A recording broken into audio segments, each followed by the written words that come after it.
श्रीगणेशाय नमः।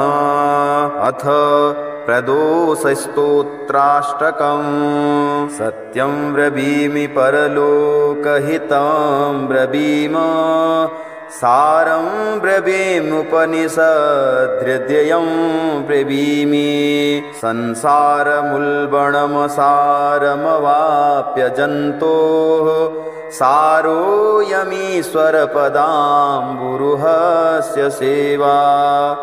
येनार्चयन्ति गिरिशं समये प्रदोषे, येनाचितं शिवमपि प्रणमन्ति चान्ये। एतत् कथां श्रुतिपुटैर्न पिबन्ति मूढास्, ते जन्म जन्मसु भवन्ति नरा दरिद्राः।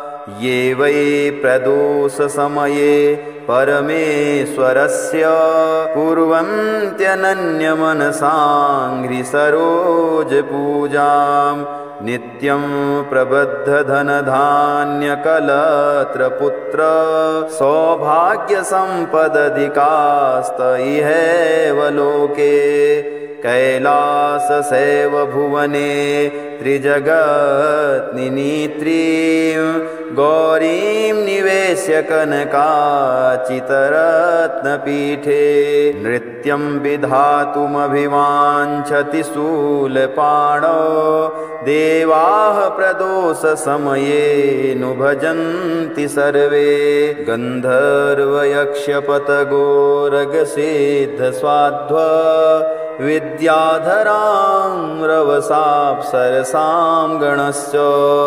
ये नेत्रलोकनिकलयाः सहभूतवर्गाः, प्राप्ते प्रदोषसमये हरपार्श्वसंस्थाः।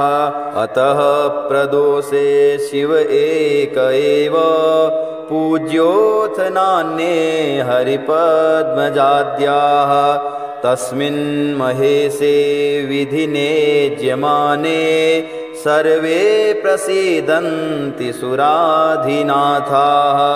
एष ते तनयः पूर्वजन्मनि ब्राह्मणोत्तमः, प्रतिग्रहैर्वयोनिन्ये न दानाद्यै सुकर्मभिः। अतो दारिद्र्यमापन्नः पुत्रस्ते द्विजभामिनी, तद्दोषपरिहारार्थं शरणां यातु शङ्करम्। ॐ इति श्रीस्कन्दपुराणान्तर्गत प्रदोषस्तोत्राष्टकं सम्पूर्णम्।